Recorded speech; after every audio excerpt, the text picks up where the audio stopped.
Welcome back, wanderer. You settle in, shoulders dropping, eyelids already a little heavy. Tonight you drift to the early Middle Ages, where water is cold, wood is precious, and personal space is a rumour. You breathe in, slow and warm, and you let me carry you to a world of wool cloaks, shared benches, and the tiny tenants that come with both. If you enjoy gentle journeys through the past, you curl a finger over the like button, you tuck yourself under subscribe, and you ring the bell as softly as a chapel chime, so the next story finds you exactly where you are now, warm, still, and ready to doze. Take one deep breath. Good. Tonight's tale about living with lice and personal hygiene in the early Middle Ages will take you back in time and induce your sleep. Close your eyes and step inside. You're sleepy, aren't you? Well, we have the perfect historical journey rising from the archives that might just be exactly what you need to go beddy by tonight. We all know that having anything considered as creepy crawlies can easily gross us out. But what if these creepy crawlies can't be avoided? It's quite literally up to you, right? You close your eyes and find yourself going on a tour in the early Middle Ages, somewhere between the fading echoes of the Roman world and the uncertain dawn of something new. The roads are muddier, the stone baths have crumbled, and the old Roman aqueducts still loom like skeletal ribs against the sky, but their water has stopped flowing. It's not that people in this age don't care about cleanliness, it's just, well, let's just say they've made different priorities. And unfortunately lice, those little freeloaders of the scalp and seam, have seized the opportunity to move in, set up shop, and start raising large extended families. You walk through a narrow wooden doorway into a smoky, dim one-room dwelling. The smell hits you before the sight. Wood smoke, sour ale, damp wool, sweat, and something faintly itchy. The fire pit in the center provides warmth and also perfumes every cloth with a permanent hint of ash. Bedding is shared. So are cloaks and combs, if anybody has one. And so inevitably the lice are shared as well. You sit down on a wooden bench beside the hearth, and a woman with a kerchief wrapped tightly around her head looks up at you. She scratches at the edge of her hairline in a way that is both casual and resigned. She doesn't apologize for it. Why would she? Everyone scratches. Why, scratching is as common as sneezing. Children especially are little crawling zoos of movement if you look closely enough. No one here owns shampoo, of course. Soap itself is made of lye and animal fat, harsh and rare. You wouldn't dare scrub your head with it unless you wanted to set your scalp on fire like in some tragic love song. Instead, you hear the scrape of a small, fine-toothed comb. The man in the corner has pulled his daughter onto his lap, and he is carefully dragging a bone comb through her long hair. The comb catches. He frowns, pinches something between his nails, and, without ceremony, flings it into the fire. The lice crackle with faint little explosions as they die. The girl squirms, sighs, and relaxes, as though this ritual of being deloused is both a nuisance and an act of tenderness. Believe it or not, it is. You notice also that grooming is social. Neighbors sit together, and one will pick through the other's hair as they gossip. It's intimate, a mingling of chatter and scratching, complaints about the weather interlaced with commentary about who's got it the worst this week. Fleas from bedding, lice from heads, the occasional tick from livestock, they are all part of this uninvited banquet of medieval life. You reach up as though to scratch your own scalp, even though you know it's only imagination. Still, the thought is enough to make you twitch. Outside, the village well is surrounded by buckets. Women haul water with practiced rhythm, sloshing and grunting. But this water is cold, and the act of heating enough for a bath is expensive in wood.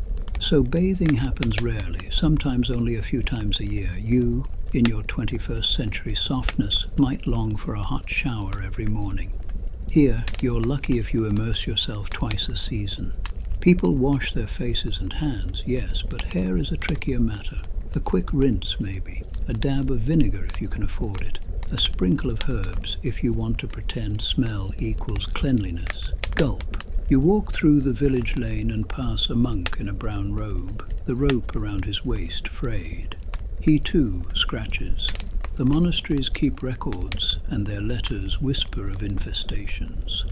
They speak of combs and nitpicking, of shaving the head in tonsure, partly for religious devotion and partly for practical reasons.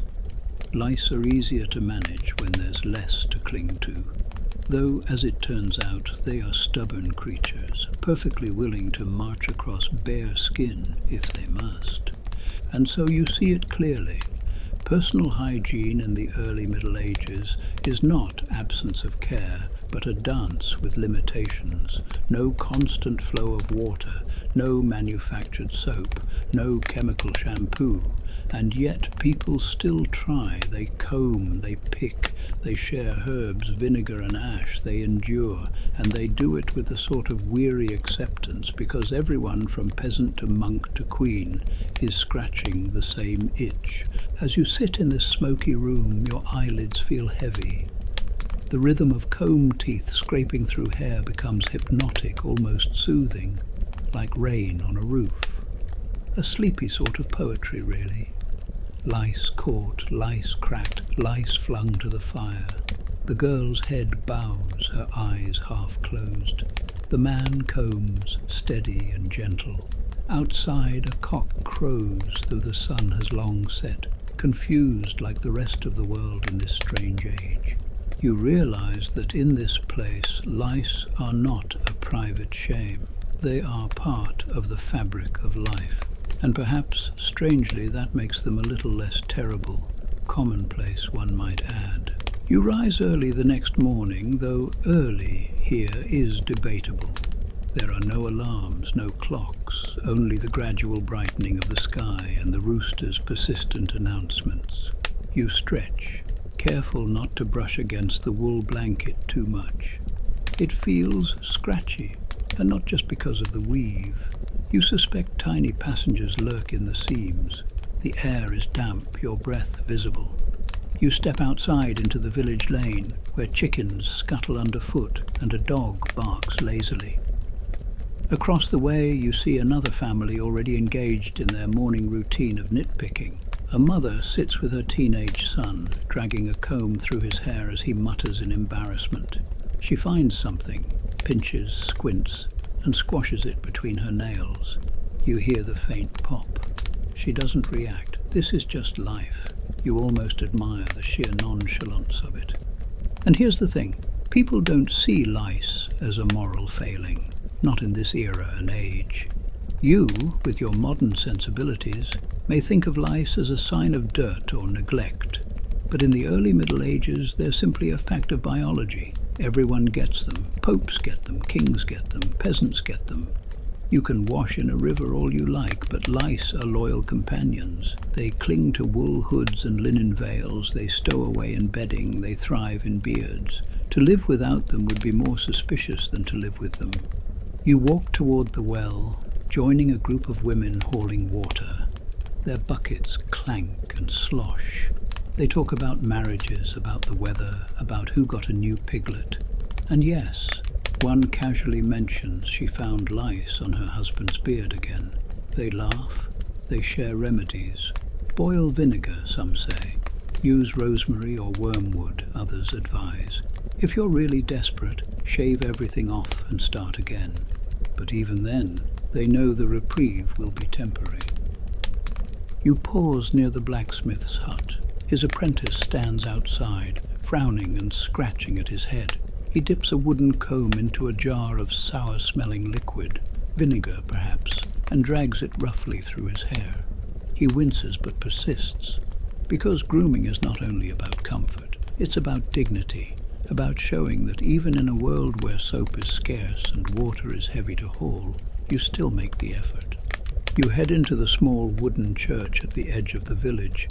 Inside, a monk is copying a manuscript by candlelight.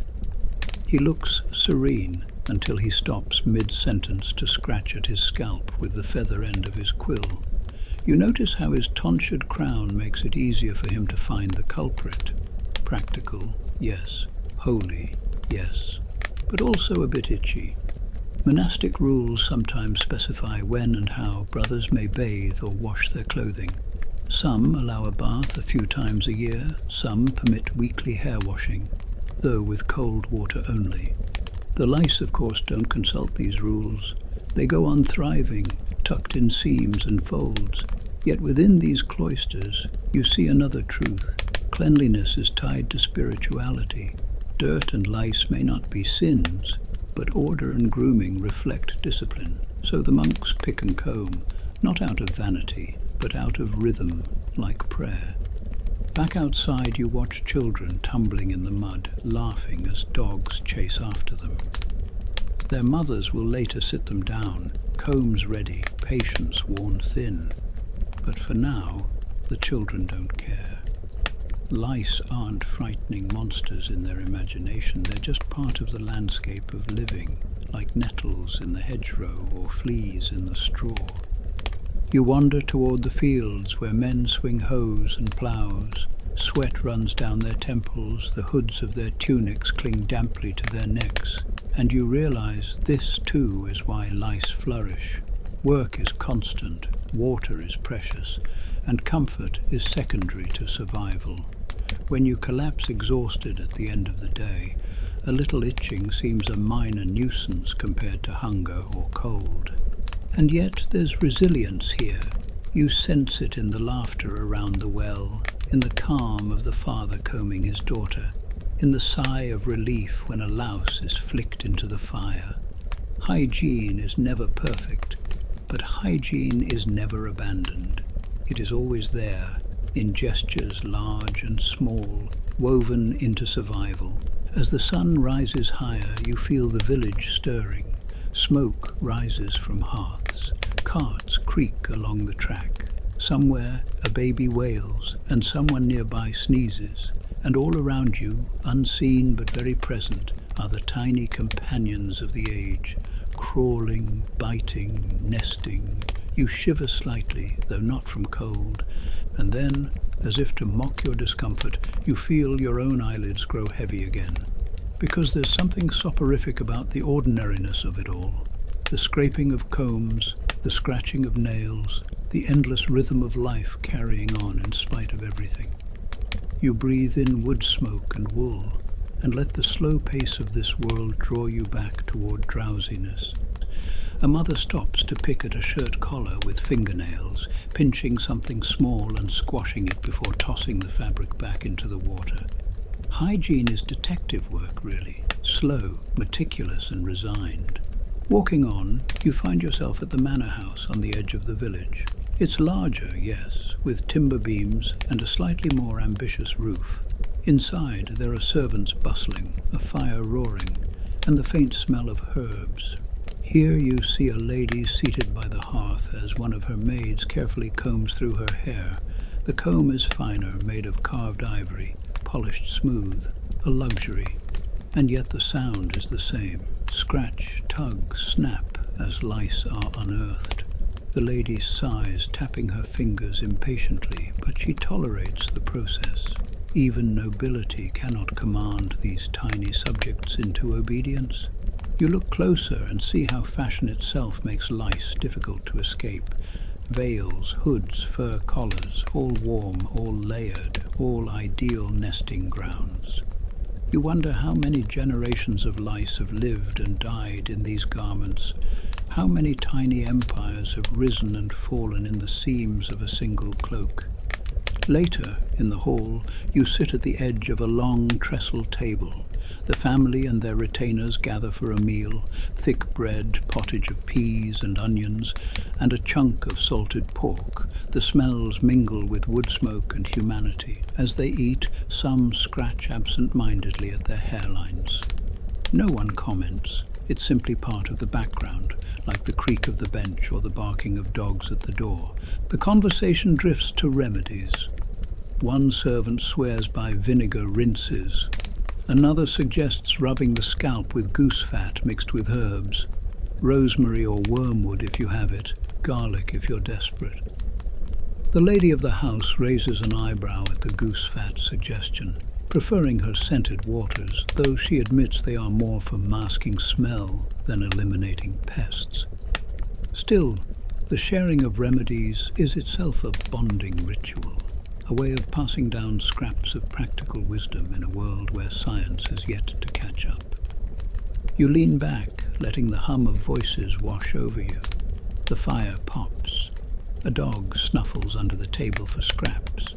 A maid scratches at her wrist where her sleeve seam rubs. And all the while you are feeling the time slow down. It is not dramatic, this battle with lice. It is not heroic. It is simply endless. The kind of small, repetitive war that shapes daily life far more than kings or battles. Later you slip out into the courtyard. Evening approaches. The sky glows orange and smoke curls upward like ribbons. A servant shakes out bedding, beating straw-filled mattresses with a stick to chase out fleas and perhaps a few lice. She sighs, knowing tomorrow she'll have to do it all over again. The rhythm of maintenance and management of lice never ends, and as you watch, you realize something almost poetic. This constant tending, this ritual of nitpicking and washing and shaking, is a form of care. It's how people look after each other.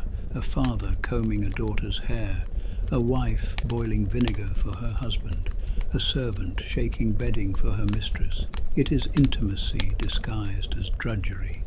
And in the fading light, with smoke curling and children laughing somewhere in the background, you feel your own shoulders sag.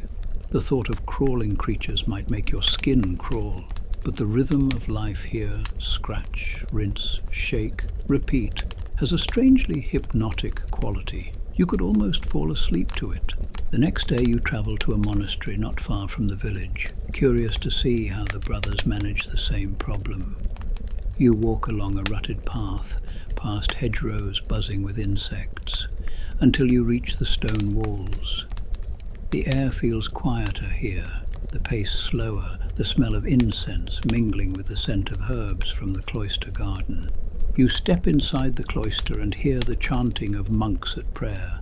Their voices echo low and steady, soothing like waves on a shore. But even here, amid sacred words, you notice the small betrayals of the body. A monk scratches beneath his tonsure. Another rubs his sleeve against his neck. The lice are faithful pilgrims too. In the dormitory, rows of straw pallets line the floor. Simple wool blankets, simple linen sheets. Nothing here is immune to infestation. The brothers try to keep order. They air bedding in the sun. They beat cloaks with sticks. They wash in cold water when permitted. But the rules of the monastery often limit bathing to certain times of year. In some orders, once a month. In others, only a few times annually. To modern ears, that sounds like surrender. But for them, it's discipline. Too much bathing is considered indulgent, even sinful. The body is not to be pampered. And besides, water takes labor to heat. Firewood is scarce, and lice are never fully defeated anyway. Cleanliness has always been next to godliness, always been. You find yourself in the scriptorium where monks copy texts by candlelight. The scratching of quills on parchment is steady, almost lulling. But every so often you hear another scratch, the unmistakable sound of nails against scalps. A monk pauses, sets down his quill and runs fingers through his hair. Then he returns to his work, unbothered. Even knowledge itself, you realize, is transmitted in the company of lice. In the infirmary, a brother shows you jars of remedies. Vinegar, oils, herbs dried and crumbled. He speaks softly of their uses. Rosemary boiled into water for rinsing, wormwood tucked into bedding, garlic rubbed on skin. Some of these are more effective than others, though none are perfect. Still they must try, because to relieve another's itching, even for a night, is a small act of mercy. You wander into the cloister garden, where herbs grow in neat beds. lavender, sage, thyme. Their scents drift on the breeze, sweet and calming. You watch as a monk picks sprigs, humming softly. These herbs are used in remedies, in cooking, in incense. They perfume the air, masking the odors of bodies and straw. They do not banish lice entirely, but they make the burden more bearable. Later you join the brothers in the refectory for a meal of bread, beans and ale. Silence reigns, broken only by the sound of chewing. A lector reads scripture from a pulpit. You glance around, and yes, even in this holy moment, fingers reach absent-mindedly towards scalps, necks, beards. No one is immune, not even in prayer, not even in silence. After the meal, you sit with a younger monk who speaks frankly. He tells you that when he first joined, he was horrified by the lice. He thought the tonsure would save him, that shaving the crown would create a fortress of smooth skin. But the lice adapted. They travel across bare skin without hesitation, he explains. Now he simply accepts them as part of his vows: poverty, chastity, obedience, and apparently lice. You both laugh quietly. There's a dry humor in this resignation, the sort of humor only monks or the perpetually itchy could manage. As evening falls, you walk again through the cloister. The stone arches frame the sky, now soft with twilight. The air is cooler. The chanting resumes. You feel drowsy, lulled by rhythm, by repetition. Scratch, chant, scratch, chant. The music of medieval life. You realize that here in the monastery, lice are not just pests. They are reminders of humility, of the shared human body, fragile and flawed, of the daily labor required to live, whether in a village or cloister. They keep the monks grounded in every sense of the word. And as you prepare to leave, you feel your eyelids heavy once more. Because if lice never sleep, humans eventually must. And in this quiet stone world, with chants rising like soft waves, you could easily drift away too. You leave the monastery behind and follow a dirt track through the countryside. The air is thick with the smell of damp earth, manure, and the faint sweetness of hay. You hear the creak of a cart somewhere ahead, the clop of hooves, the occasional bleat of sheep. The rhythm of rural life surrounds you, steady, repetitive, and like lice themselves, relentless. As you walk, you think about how lice are not just nuisances of the head and seams, but indicators of a world without modern barriers. Every shared bed, every passed-down cloak, every communal sleeping space is a chance for the tiny travelers to expand their kingdom. There is no personal bubble here, no private hygiene routine neatly segmented from others. You live together, you scratch together, you share, and not just meals or gossip, but creatures that chew and suck. You arrive at a small hamlet, even poorer than the village you left earlier. The homes are wattle and daub, patched and sagging. The smoke from hearths leaks through thatch and low doors. Inside one, a family of 6 sits crowded on a single bed platform stuffed with straw. You hear coughing. The baby cries. The mother pats her, scratching the child's head gently with her fingertips as if it's second nature. You sit quietly near the door as they eat their evening meal, thin porridge and a hunk of bread shared between them. Between bites, someone always scratches behind the mother's ear, down the father's beard, along the edge of a tunic collar. No one mentions this. To them, it's background noise, like the crackle of firewood. You wonder if they even notice anymore, or if it's become part of their identity, like calloused hands and muddy feet. Afterward, the eldest daughter pulls out a comb, coarse bone, worn smooth from years of use. She takes her younger brother's head in her lap and begins to drag it through his hair. The boy fidgets. The girl scolds him, swats him lightly, and keeps going. She lifts the comb, peers, plucks. You hear the faint crack of something between her fingernails. She sighs, flicks it toward the fire, and continues. Around them the others talk and yawn. It's a family ritual, as ordinary as saying prayers or mending a torn hem. You notice too how this ritual builds closeness. The girl is irritated, yes, but there is tenderness in her persistence. The boy, though restless, relaxes after a while, lulled by the tug and scrape of the comb. You think intimacy in the Middle Ages doesn't come in candle-lit poems or embroidered gifts. It comes in the patient search for lice, in the willingness to pinch and squash on someone else's behalf. Love is measured in how many nits you remove before supper. Later, outside, the father tells you about folk cures. He describes rubbing ash into the scalp, claiming it suffocates the lice. Another time they tried strong ale. He laughs at that memory. The boy came home smelling like a tavern, but the lice were undeterred. He shrugs. You can hear the resignation in his voice, a mixture of humor and futility. And then he adds something you hadn't expected. The lice, he says. At least remind him that his family is still alive. He's seen winters when hunger took over his neighbors, when fevers swept through huts, when silence fell where laughter once rang. The scratching, he says, is proof of living bodies. He smiles thinly, shoulders stooped. You realize lice for him are less a plague than a sign of endurance.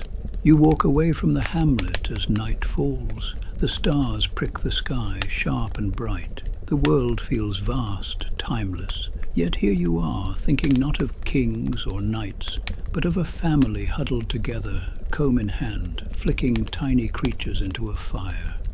And you feel it again, the hypnotic rhythm of daily life, slow, repetitive, ordinary, and oddly comforting. The next morning you find yourself on the road to a market town. The lane is busy with people. Peasants carrying baskets of produce, merchants leading carts, friars in brown robes. The air smells of baked bread, dung, and animals. You hear the chatter of bargaining voices, the clink of coins, the bleating of goats. Markets are places of exchange, not just of goods, but of lice too. You can see it happen in real time, cloaks brushing as people squeeze through narrow lanes, hands clasped in greeting, shared benches in taverns. Lice, opportunistic little hitchhikers, find fresh heads to colonize amid the chaos. You wander past stalls of woolen hoods, linen veils and fur-trimmed cloaks, all warm, all appealing, all potential louse hotels. A merchant holds up a fine cloak, embroidered at the edges, and proudly assures you it is free of pests. Of course you suspect that he is lying to you. The cloak looks soft and inviting, and therefore almost certainly alive with something. You thank him politely, and then you step away. Inside a tavern, you sit at a long table where ale sloshes and laughter rises. A fiddler plays in the corner, the tune lively but slightly off-key. The air is heavy with smoke and sweat, but the mood is merry. A man beside you leans close, scratching vigorously under his cap before taking a swig of an alewife's ale. He grins at you, gap-toothed, and offers a piece of bread. You decline, not because of him, but because you saw what just crawled across his sleeve. You sip your ale instead, noticing how tavern life amplifies the inevitability of lice. People sit shoulder to shoulder, sharing cups, leaning close to hear each other over the noise. The hood you rest your back against may have touched 10 others before it touched you. Privacy doesn't exist here. Neither does personal space. At another table, you overhear a conversation about remedies. One woman claims that soaking a cloak in urine overnight and then drying it in the sun drives away lice. Yes, you heard that right. The others groan at the smell, but admit it sometimes works. Another suggests sprinkling ashes into seams. A third insists on shaving heads entirely, less glamorous but certainly practical. The men laugh, rubbing their own beards nervously, imagining life without them. Back outside you see a barber surgeon setting up his stall. His blades, razors and combs gleam in the sunlight. He sharpens a knife with slow, deliberate strokes, then calls out to passers-by. Haircuts, shaves, bloodletting. For some, he's a healer. For others, a necessary evil. You watch as a man sits down, removes his hood, and submits to the razor. The barber scrapes hair away in clean arcs, flicking tufts onto the ground. Each stroke makes the scalp more vulnerable but also less inviting for lice. The man sighs in relief when the barber finishes, rubbing his newly bare head. Children gather nearby, laughing, pointing at the bald patch. The man shrugs, unconcerned. Dignity matters less than relief. In that moment you see shaving as not just grooming but liberation, a temporary truce with the tiny enemies of the scalp. You continue walking, noting how in every corner of the town people are scratching, bakers at their ovens, merchants at their stalls, friars at their scripture tables, soldiers leaning on spears. Scratch, scratch, scratch, like a chorus uniting everyone regardless of rank or trade. As the day wanes, you sit by the town gate, watching people leave with baskets, barrels, sacks. The lice leave with them too, hidden in wool, tucked in seams, clinging to scalps. The town exhales its traffic, sending little armies of crawlers back into villages and farms, ensuring the cycle continues. In this realization, you feel a strange calm. Lice are not the true villains here. They are not tragedies. They are constants, like weather, like hunger, like death. They weave through every interaction, every shared cloak and every crowded tavern. Rich or poor, merchant or peasant, monk or soldier, you all scratch the same itch for the same reason. The sun sets, the market quiets, and the road grows still. You yawn, heavy-bodied, lulled by the memory of scratching nails and combs. Life moves slowly, repetitively, endlessly, and you realize, if you can accept the lice, perhaps you can accept anything. You take the long road east, through rolling hills and patches of forest where the undergrowth rustles with unseen creatures. Your feet sink into mud, your cloak smells faintly of smoke, and you wonder how many lice you've inherited already just by sitting on a stranger's bench yesterday. The thought makes your scalp prickle. You scratch, though of course there is nothing there, at least not yet. You reach a small roadside inn, the kind that caters to travelers, merchants, and the occasional pilgrim. It's little more than a wooden hall with straw-stuffed mattresses, but it offers ale, food, and, most dangerously, company. You step inside, greeted by warmth and the stale aroma of sweat and ale-soaked wood. A dog lies curled near the door, its fur twitching with fleas. Behind the counter, the innkeeper wipes mugs with a cloth that looks like it's been through a few battles. Travelers huddle at tables, sharing stories and scratching without shame. You sit near a group of pilgrims on their way to a shrine. Their cloaks are travel-stained, their sandals dusty. They speak of relics and miracles, of sore feet and empty purses. And yes, they speak of lice. One man insists that holy water cured him for a time, though his companions laugh, noting that the lice returned within the week. Another tells of a monk who claimed relics of a saint could banish lice permanently, though the storyteller scratches his beard as he recounts it, betraying the miracle's limits.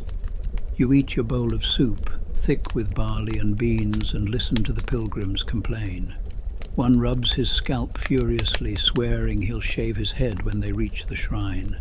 Another mentions smearing goose fat on his body once, only to discover he smelled like a kitchen gone rancid for days. The table erupts in laughter. Remedies, you realize, are not just solutions. They are shared stories, little sagas of suffering and survival passed from traveler to traveler. Later, in the sleeping hall, you lie on straw beside strangers. The air is thick, hot, damp with breath and sweat.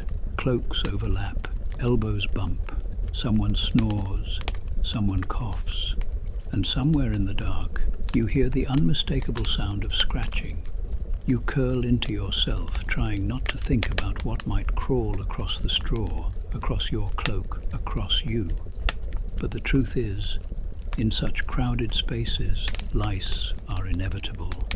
You remind yourself that this is how people lived, not in splendid isolation, but in tight, tangled communities. Beds were shared not just by families, but by travelers, servants, guests. Lice made no distinction. They were the great equalizers of the road. You could be a merchant with a purse full of silver, or a barefoot pilgrim with nothing but faith. The lice would welcome you both the same. In the morning, you wake up feeling groggy, hair smelling faintly of other people's smoke. The pilgrims scratch as they lace their sandals. They joke about their itches, about the long walk ahead, about relics waiting at the shrine. And then they file out together, companions not only in faith but in infestation. You linger, sipping ale in the quiet inn, thinking of how travel spreads not just ideas and goods, but lice. Pilgrimages, markets, wars, all highways for crawling life. And perhaps you think with a sleepy smile, lice are the true pilgrims of the age, faithfully journeying wherever humanity goes, hitching rides on cloaks, thriving in crowds, spreading their gospel of itch. The thought makes you chuckle softly, then yawn. Because even as you reflect on their persistence, the rhythm of scratching, the drone of travelers' complaints, and the endless repetition of it all feels strangely like a lullaby. You find yourself in a castle now, drawn into the world of stone walls and draughty halls. Surely you think nobles are spared. Surely lice avoid velvet and jewels. But no, listen closely, and you will hear the same familiar scratching echoing even through these cold, high chambers. You walk across the great hall where banners hang, dogs wander, and minstrels pluck lutes for amusement. Nobles sit at long tables eating roasted meat, drinking from polished goblets. Their garments are richer, dyed deep colours, trimmed with fur, and yet you notice one lord leaning back, discreetly scratching under his fur collar. His lady, dressed in fine silk, reaches beneath her veil with dainty fingers to rub at her temple. Even here, amid splendour, the lice remain loyal companions. Later, in a chamber above the hall, you watch as a noblewoman sits before her maid. The maid holds a carved comb, ivory, delicate, precious. She parts her mistress's hair with practiced precision, dragging the comb slowly through golden strands. The comb catches. The maid pauses, pinches something, and tosses it into the fire. The lady sighs, eyes closed, enjoying the attention as though it were a spa treatment. You realize grooming here is not just necessity, but ritual, part of the performance of rank. To be combed, to be tended, is a mark of status, even if what's being removed is a louse. Furs are another problem. Cloaks lined with fox or ermine may look regal, but to lice they are palaces. Servants shake them vigorously, beating at seams, sprinkling herbs into folds. They do this daily, but still the pests persist. You imagine the furs as luxury condominiums for lice, spacious, warm, furnished with endless hiding places. The nobility may wear ermine to proclaim purity, but the lice see only an upgrade. At night you peek into the solar, where the family retires. Beds are larger here, piled with feather mattresses and velvet covers. Yet the warmth, the layers, the shared space, it all invites the same infestation. Servants air the bedding by day, hanging it from windows, beating it with rods. Still, you suspect that as the nobles sleep, lice creep as confidently here as in the poorest hut. Downstairs, among the servants' quarters, the scratching is less discreet. Maids and squires sit together, combing through one another's hair by firelight, joking as they flick lice into the flames. They laugh at their lord's perfumed waters and scented powders, claiming the noble heads itch just as badly. And they're right. In the quiet, smoky chamber, you realize that lice care nothing for class. You wander into the castle chapel, where the chaplain preaches humility and order. His tonsure gleams under candlelight, but his fingers wander absent-mindedly to his scalp as he speaks.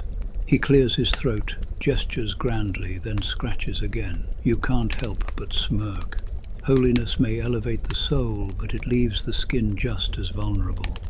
Outside, in the courtyard, you see laundresses at work, buckets of water hauled, tunics scrubbed, furs beaten. Their hands are red and raw from cold water, their backs bent from labor. And for what? Tomorrow the same garments will be worn, the same lice will crawl back. Yet they continue. By evening the hall grows quiet. Torches flicker, shadows stretch. A minstrel plucks a slow tune. A servant scratches. A lady combs her veil. A knight yawns, rubbing at his beard. Scratch, comb, sigh. Scratch, comb, sigh. It is a rhythm as steady as any song. And in that rhythm you feel your own head nod. The great dramas of history may rage in these walls. Plots, alliances, wars. But beneath it all, the small, persistent story of lice hums like background music. It's strangely comforting in its consistency, the great and the humble alike, scratching together in the long medieval night. You drift now into the world of soldiers, men on campaign, trudging through mud with swords at their belts and lice firmly in their seams. War, you realize, is not glamorous, not even remotely. It is a procession of blisters, mud, bad food, and the scratching of endless itches. You walk among a line of men at arms gathered around a campfire. Their cloaks hang damp, their helmets lie on the ground, and steam rises faintly from their sweat-soaked gambesons. They gnaw on hunks of hard bread, sip weak ale, and occasionally pause to rake nails through greasy hair. One man swears loudly as he finds a louse crawling along his wrist. He crushes it with the same vigor he might reserve for an enemy soldier. The others laugh, nodding in sympathy, each scratching their own necks in solidarity. In the tent of a knight, you see a squire carefully combing his master's hair. The comb is fine, carved from bone, and the squire's face is pinched with concentration. He catches something, flicks it into the candle flame, and continues. The knight, stripped of his armor, sits patiently, as though this ritual is as important as polishing his sword. And perhaps it is. After all, what good is courage in battle if you cannot sleep at night for the itching? You think about how lice spread in camps. Tents packed close together, cloaks swapped, armor lent, bedding shared. Fires warm the air, but also create the perfect breeding ground in wool and linen. Soldiers on campaign rarely wash. The water is needed for drinking and cooking, not bathing. And so the lice thrive, just as reliably as hunger and fear. A grizzled veteran tells you, with a grim sort of humor, that lice are better fed than the soldiers themselves. At least the lice always get their fill. He scratches at his beard as he speaks, his tone half complaint, half resignation. His comrades laugh, but there's no malice in it. Just shared misery, shared company. By the fire you watch as men pull off boots, revealing blistered feet and lice crawling in the seams of woolen hose. They groan, swat, curse.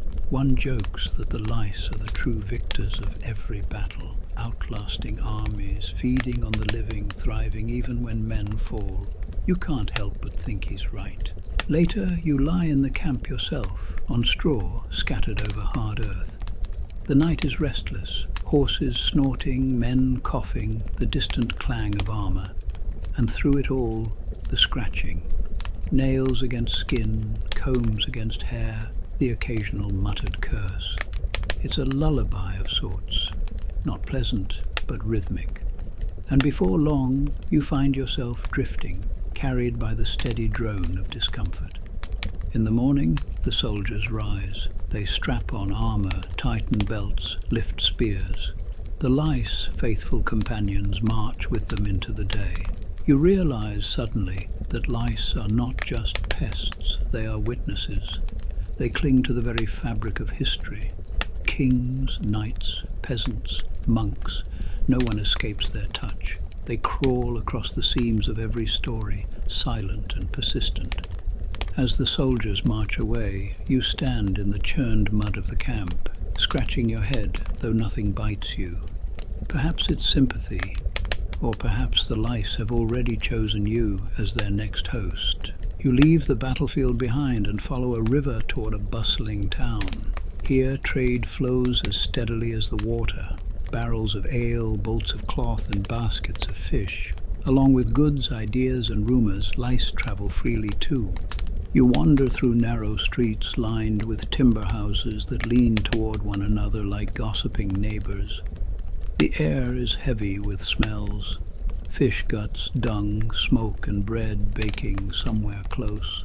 People crowd every corner, merchants, apprentices, beggars, and friars.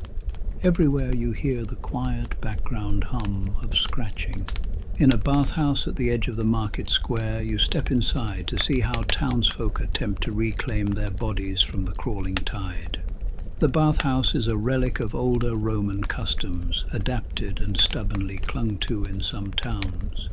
Inside, steam rises, voices echo, and bodies gleam with water. Men and women, separated by partitions, soak in wooden tubs or plunge into communal pools. It feels almost luxurious, warm water, scented herbs floating on the surface. But even here, lice are not easily banished. You overhear a bather muttering that they return within days, hidden in bedding or hoods. Still, for a brief moment, the warm water gives relief, the illusion of purity. You notice attendants offering their combing services. One sits behind a wealthy merchant, pulling a fine comb through his damp hair. The merchant sighs in contentment, eyes closed, as lice are caught and destroyed. Around them, conversation flows. Business deals are struck between scratches. Remedies are debated. Vinegar rinses, herbal poultices, and shaving. Someone insists that bathing in salt water drives the pests away. Another laughs, saying it only stings the skin. The bathhouse hums with life and laughter, with the faint pop of lice crushed between nails. And you think, here, cleanliness is communal, not private. You strip, you soak, you scratch, you gossip, all together. Hygiene is as much about social belonging as it is about health. Outside, in the street, you see a barber shaving a man's head in the open air. Children gather to watch as tufts fall onto the cobblestones. The man rubs his bare scalp afterward, smiling in relief. The barber holds up the razor with a flourish, as though he has just performed a miracle. Perhaps he has, though a temporary one. At a nearby stall, a woman sells packets of dried herbs, wormwood, lavender, rosemary. She explains loudly to passers-by that they repel lice if tucked into bedding or boiled into rinses. Whether true or not, people buy eagerly, because hope, even if it smells like wormwood, is still hope. You walk on into the poorer quarter of town. Here, houses are smaller, darker, and crowded together. Families spill into the street with children chasing one another, their hair wild and crawling. A mother sits on a doorstep, picking at her daughter's scalp while scolding her for tearing her only tunic. The girl fidgets but leans into the touch, half comforted by the rhythm of her mother's fingers. In a tavern nearby, men laugh loudly, with their tankards sloshing. One scratches vigorously beneath his beard, then lifts his mug with the same hand. His friends jeer, scratch themselves, and carry on. Hygiene here is not a standard to be upheld, but a problem to be endured. Yet there is humour in it, amongst the camaraderie. The lice are part of the joke, part of the shared misery that binds them. As dusk falls, you sit by the town gate, watching people return home. Workers, merchants, beggars, all scratching. The town settles into evening, fires glowing in hearths, smoke curling into the darkening sky. And you feel that same sleepy rhythm again. The scratching is endless, repetitive, universal. A song that everyone knows, whether they want to or not. You close your eyes, lulled by the sound of water lapping against the riverbank, of footsteps fading, of fingernails rasping across scalps. The town hums itself to sleep, lice tucked in as comfortably as the people they bite. And you, listening, drift with them into the dark. Your lice tour is far from over. Relax. The lice will help us to induce your sleep. Are you itchy? Okay, you're good. Let's continue the tour. You find yourself on a long road again, this time among pilgrims heading toward a great cathedral. The air is filled with dust, kicked up by tired feet, the clatter of a wooden staff, muttered prayers, and occasional groans of sore knees. A pilgrimage is not only a spiritual journey, it is also a travelling festival of aches, blisters, and yes, lice. You walk alongside a group of women from a nearby village. Their veils are pinned hastily, their sandals patched with string. They sing as they walk, voices rising and falling in imperfect harmony. Between verses, one of them scratches at her temple, then grins sheepishly at her companions. They laugh, the sound bubbling up like water over stones. Lice are part of the joke, not something hidden. At night, the pilgrims gather at a roadside lodge, where straw pallets line the floor of a draughty hall. The host offers broth, bread, and a roof. Luxuries enough for those who have walked for days. But privacy does not exist here. You bed down beside strangers, hear their snores, smell their breath, feel the brush of their cloaks against yours.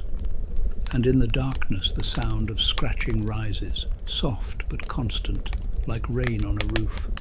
One pilgrim, a grey-bearded man, tells a story as people settle down. He swears that the shrine they approach once cured his cousin's lice. He insists that touching the relic, a splinter of the true cross perhaps, or a saint's bone, banished them completely. Others chuckle, scratching still, but no one dismisses him outright. Because in a world without certainty, even the hope of a miracle is worth carrying. The next day you pause at a stream where pilgrims wash their feet and rinse their cloaks.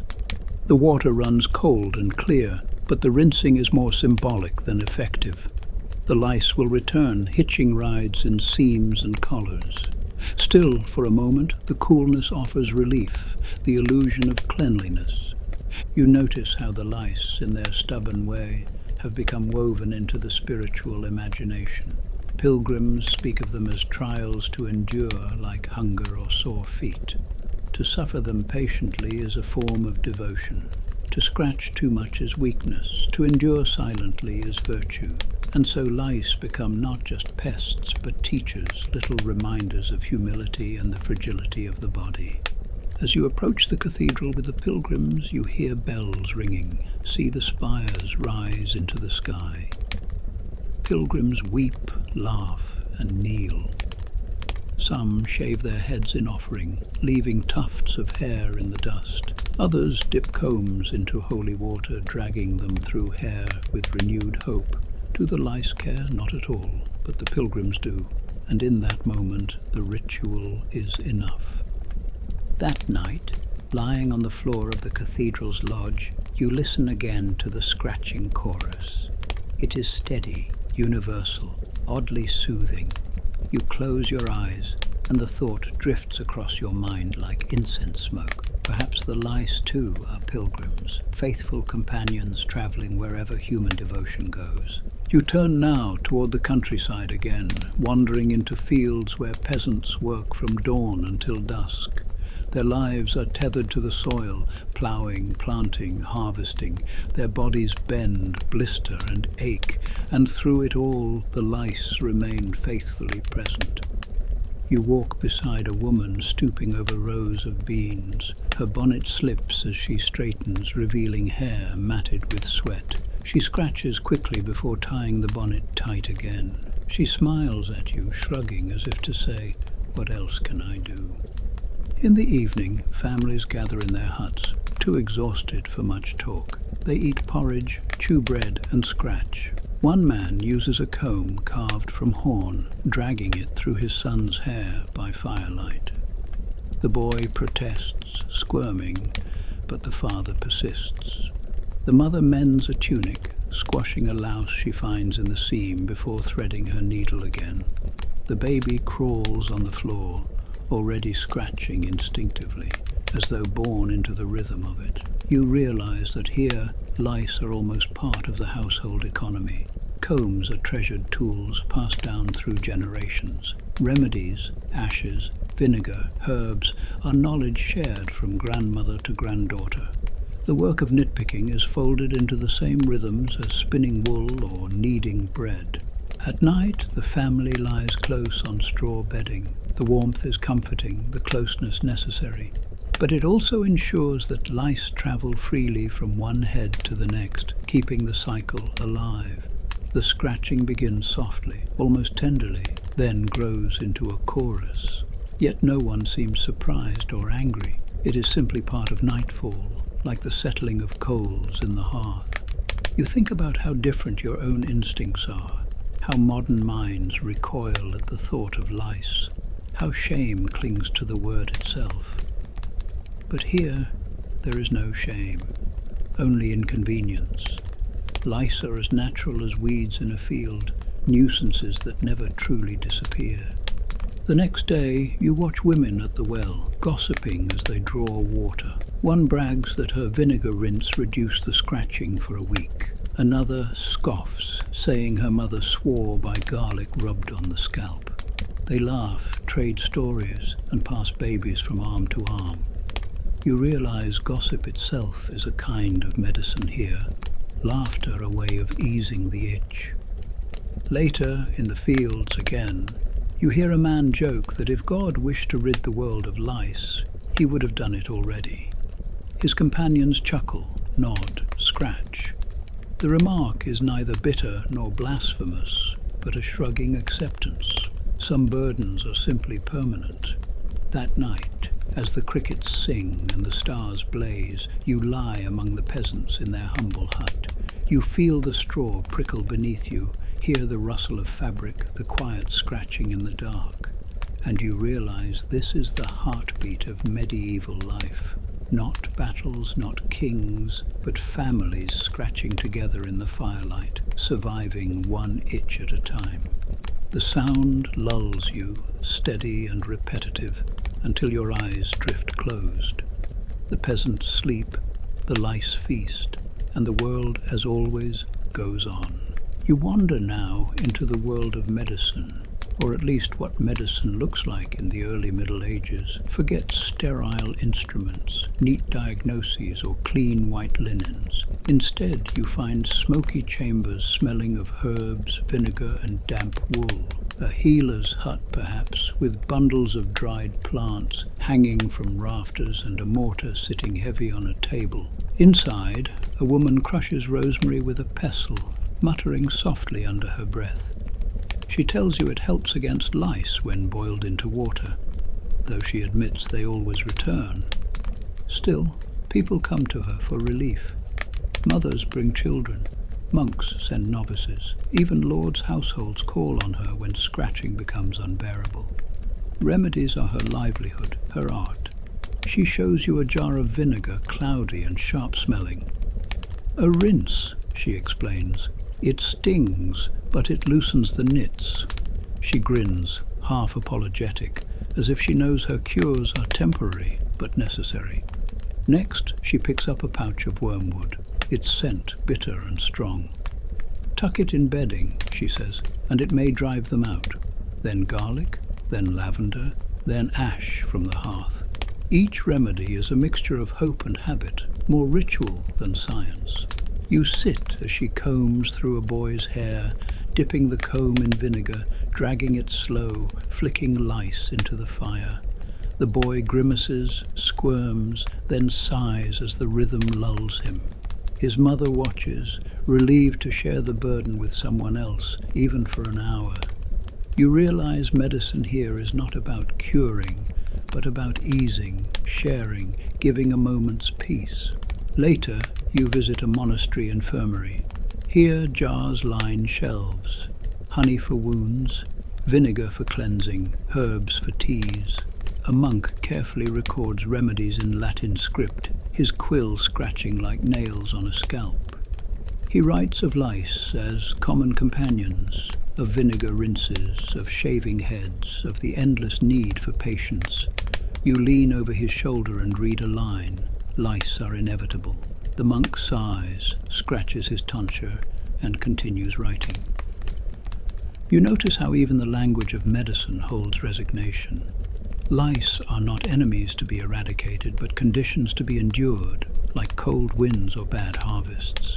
The healers offer comfort, not conquest. And in that, there is a certain honesty. Outside you sit by the herb garden. Bees hum, herbs sway, and the air is fragrant with sage and thyme. You think of how herbs serve double duty, seasoning for food, perfume for cloaks, remedy for pests. Life here wastes nothing. Every leaf, every scrap, every ritual matters. And as evening falls, you realize the healer's remedies, vinegar, herbs, ashes, are not just about lice. They are about hope, about saying, I see your suffering, and I will try, even if I cannot fix it. In a world full of hardship, even temporary relief is a kind of salvation. You close your eyes, hearing the mortar grind, the fire crackle, the comb scrape through hair. The healer hums softly, the boy sighs, the mother smiles. And for a moment, the scratching world feels almost tender. You step now into the imagination of the age, the world of superstition and symbolism, where lice carry meanings beyond the itch. You sit by a fire while an old storyteller spins tales for children, her voice rough but steady. She tells them that lice come as punishment for pride, that if you boast too loudly, the lice will find you. She describes a king once cursed to scratch until his crown slipped. The children giggle, then scratch their own heads instinctively. They listen wide-eyed, not quite sure if they believe, but too wary to test it. Another tale paints lice as reminders of humility. God gives them, the storyteller says, to remind us we are flesh, not angels. The children frown, thoughtful. One scratches, then mutters that maybe angels scratch too. The firelight flickers, and the old woman laughs, a deep belly laugh that shakes her whole frame. You realize lice have become more than pests in these stories. They are teachers, symbols, metaphors. Priests preach about them in sermons, warning that sin clings like lice. Chroniclers mention them in tales of kings and battles, as if no victory is clean, no crown free from crawling companions. In dreams and visions, lice sometimes appear as omens. Too many lice might be read as a sign of bad harvests, of God's displeasure, of plague. Too few, well, that might be suspicious too, a sign that something unnatural is afoot. Balance, it seems, is expected, even in infestation. You hear another tale whispered by a peasant at the well, that witches send lice to torment their enemies, that if your scalp itches without cease, perhaps someone envies you, curses you. Remedies, then, are not only vinegar or herbs, but charms, prayers, the sign of the cross traced carefully on the forehead. Even scholars, scratching as they write, give lice symbolic weight. One likens them to sins, small, constant, multiplying in hidden places. You can almost hear the sarcasm in his quill strokes. But for ordinary folk, the symbolism is simpler. The lice remind them that life is shared, not controlled, that no matter your wealth or power, you itch like everyone else. And in a strange way, that is comfort. The lady scratching under her veil, the monk scratching his tonsure, the peasant scratching in the field, all equal under the reign of the louse. As night deepens, you sit by the fire with the storyteller and the children. They scratch, they laugh, they yawn. The old woman hums a lullaby, words soft and worn. You feel your own eyelids heavy, your scalp tingling as though in sympathy. And you think, in this world, lice are not only creatures, they are metaphors, punishments, jokes, teachers and equalizers, tiny, biting reminders that all flesh is vulnerable. And somehow, that thought is both humbling and soothing. You let the rhythm of scratching and story lull you, the fire's warmth wrapping around you like a blanket. The children nod off, still twitching slightly, still scratching. The storyteller hums. The lice remain. The world sleeps anyway. You wake before the village does.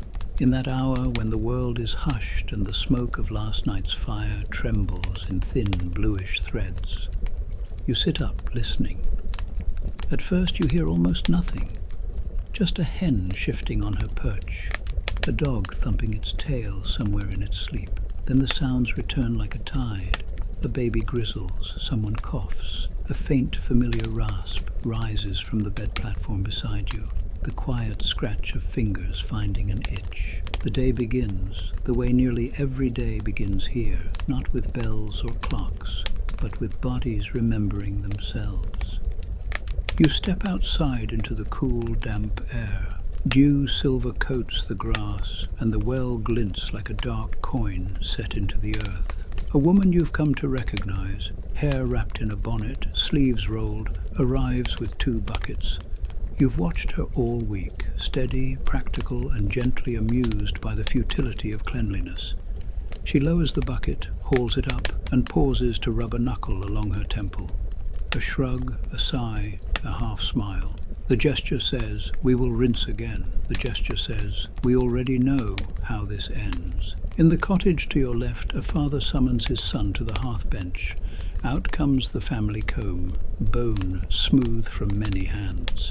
The father holds it like a ritual object. Perhaps it is. He dips it in a bowl of sour vinegar, parts the boy's hair, and begins the slow, tender work. Draw, check, pinch, flick to the fire. Tiny pops answer the flames, crackling like pollen in a summer blaze. The boy complains and then, inevitably, melts into the rhythm, eyelids lowering as if the comb were a lullaby played backwards into morning. Love, here, is measured in strokes and in patience, in the willingness to search the same square inch of scalp again and again, because your child is not a battlefield to lose. You walk a while, down the lane past the chapel where the chaplain rubs at his tonsure without noticing. Past the manor gate where a laundress beats a fur-lined cloak so vigorously that a halo of dust lifts into the light. Past the smithy where an apprentice has set a jar of vinegar near the quench trough because why not make a habit of hope? Everywhere you look you see the same trinity of survival: water, heat, and time. Rinse when you can, heat what you catch, repeat until the woodpile groans. By the river, a barber surgeon has set up his stool. His blades are wrapped in oiled cloth. His combs gleam in the weak sun. A trader sits, jaw clenched, while the razor arcs whisper quick across the scalp. The pile of hair at the barber's feet looks like a small, defeated animal. The trader rubs his head afterward, exhaling a laugh that is half pleasure, half disbelief, as though the absence of hair has peeled time away and left a cooler, younger skull beneath. The barber holds up a mirror shard. The trader nods once, no vanity, just relief, and reaches into his purse. Temporary truce achieved. The enemy will regroup in seams and collars, but for now his skin is quiet. Sometimes quiet is all a man needs. You pass the bathhouse and glimpse steam whirling inside like a captured cloud. Men and women soak on their separate sides of the partition. Attendants comb damp hair with priestly focus. A pair of friends argue cheerfully about remedies through the planks: vinegar versus brine, ash versus oil. No one claims victory, only increments: 3 nights of sleep, a week of less itching, the mercy of a single uninterrupted dream. The bathhouse smells faintly of time and humanity. It promises nothing but the chance to feel for an hour, like a creature made for warmth rather than endurance. You think about stories you've heard in this wandering: kings scratching under ermine, soldiers scratching in the mud, monks scratching between psalms, peasants scratching at sundown because the day has finally loosened its fist. You think about the remedies that mostly don't, and the ones that sometimes do. About vinegar that stings, herbs that comfort, ash that dusts everything with the same soft grey democracy. You think about how the early Middle Ages did not so much lose cleanliness as trade it for closeness. Shared beds, shared bowls, shared breath, shared lives. Lice are the tax on intimacy. The receipt is uncomfortable. The dividend, strangely, stubbornly, is tenderness. And then you allow yourself a small private smile at the thought of what will come centuries hence. Soaps improved, fibers that wash and dry faster, water that runs at the turn of a wrist, concoctions that make lice wave tiny white flags. Someday, people will bathe for pleasure, not just proof of life. Someday, itching will be optional, a problem solved with a pharmacy aisle and a spare afternoon. But you suspect something precious will be lost too, that specialized tenderness, the intimacy of the comb, the permission to care in a way that is both practical and profound. You do not romanticize the bites. You simply note the love disguised as labor. The village has fully woken now.